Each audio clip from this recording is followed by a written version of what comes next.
தமிழ்நாட்டில் வருகிற 2026 சட்டசபை தேர்தல் திமுகவுக்கு எவ்வளவு முக்கியமோ அதைவிட அதிமுகவுக்கு மிகவும் முக்கியமானது. 1957 மற்றும் 1962 ஆண்டுகளில் நடைபெற்ற சட்டசபை தேர்தல்களில் பெருந்தலைவர் காமராசர் அடுத்தடுத்த தேர்தல்களில் வெற்றி பெற்று முதல்வராக திகழ்ந்தவர். தமிழக வரலாற்றில் திமுக 1967 மற்றும் 1972 ஆண்டு சட்டசபை தேர்தல்களில் அடுத்தடுத்து வெற்றி பெற்றது. அதன் பிறகு அடுத்தடுத்த தேர்தல்களில் திமுகவுக்கு வெற்றி வாய்ப்பு கிடைக்கவில்லை. 1967 பேரறிஞர் அண்ணா முதல்வராக வேண்டும் என்று மக்கள் வாக்களித்து வெற்றி பெறச் செய்தனர். 1972 கலைஞர் கருணாநிதி முதல்வராக வேண்டும் என்று மக்கள் வாக்களித்து வெற்றி பெறச் செய்தனர். ஆனால் அதிமுக அப்படியல்ல. அடுத்தடுத்த தேர்தல்களில் தொடர்ச்சியாக வெற்றி பெற்று ஆட்சி அமைத்திருக்கிறது. புரட்சி தலைவர் எம்ஜிஆரும் புரட்சி தலைவி ஜெயலலிதாவும் அந்த சாதனையை நிகழ்த்தியுள்ளனர். பெருந்தலைவர் காமராசர், புரட்சி தலைவர் எம்ஜிஆர், புரட்சி தலைவி ஜெயலலிதா வரிசையில் அடுத்தடுத்த தேர்தல்களில் வெற்றி பெற்று தொடர்ச்சியாக முதல்வர் பதவியிலிருந்து சாதனை படைக்க வேண்டும் என்று திமுக தலைவரும் தமிழக முதல்வருமான மு.க. ஸ்டாலின் முயற்சி செய்கிறார்.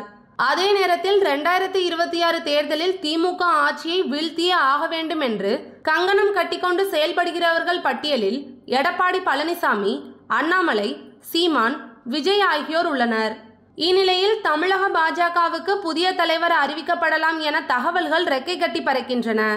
பாரதிய ஜனதா கட்சியின் மாநில தலைவர் பதவியிலிருந்து அண்ணாமலை மாற்றப்படுவார் என அவ்வப்போது செய்திகள் வெளியாகி வந்த போதிலும் இதுவரை எவ்வித மாற்றமும் செய்யப்படவில்லை. மத்திய உள்துறை அமைச்சர் அமித்ஷாவை அண்மையில் திடீரென அதிமுக பொதுச் செயலாளர் எடப்பாடி பழனிசாமி தலைமையில் அதிமுகவின் உயர் தலைவர்கள் சந்தித்து பேசிய நிலையில் அண்ணாமலை பதவி பறிப்பு பற்றிய தகவல்கள் மின்னல் வேகத்தில் பரவின. இதனிடையே தமிழ்நாடு பாஜக தலைமை பதவிக்கான போட்டியில் தாம் இல்லை என அண்ணாமலை வெளிப்படையாகவே செய்தியாளர்களிடம் அறிவித்துவிட்டார். இத்தகைய சூழ்நிலையில்தான் வரும் 9ஆம் தேதி தமிழ்நாடு பாஜக தலைவர் பற்றிய அறிவிப்பு வெளியிட கட்சி மேலிடம் திட்டமிட்டுள்ளதாக கூறப்படுகிறது. மத்திய உள்துறை அமைச்சர் அமித்ஷா அறிவுறுத்தலின்படி சென்னையில் கட்சியின் மாநில நிர்வாகிகளின் ஆலோசனை கூட்டம் 2 நாட்கள் நடக்கிறது.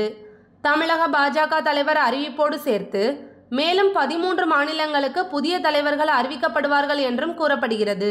தமிழ்நாட்டின் புதிய தலைவர்களுக்கான போட்டியில் தற்போதைய மாநில துணைத் தலைவர் நயினார் நாகேந்திரன், வானதி சீனிவாசன், தமிழிசை சவுந்தரராஜன் போன்றவர்களின் பெயர்கள் பேசப்பட்டாலும் தமிழக பாஜக தலைவராக அண்ணாமலைதான் மீண்டும் அறிவிக்கப்படுவார் என்ற இறுதிக்கட்ட தகவல்கள் தெரிவிக்கின்றன.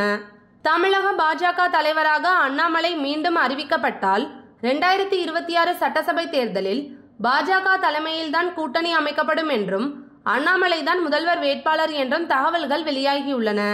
2026 தமிழ்நாட்டில் தேசிய ஜனநாயக கூட்டணி ஆட்சி அமையும் என்று பாஜக மூத்த தலைவரும் மத்திய உள்துறை அமைச்சருமான அமித்ஷா ஏற்கனவே கூறியது போல அதற்கேற்ற வகையில் தமிழகத்தில் பாஜக தலைமையில் கூட்டணியை வலுவாக்க யுக்திகள் நடைபெற்று வருகின்றன.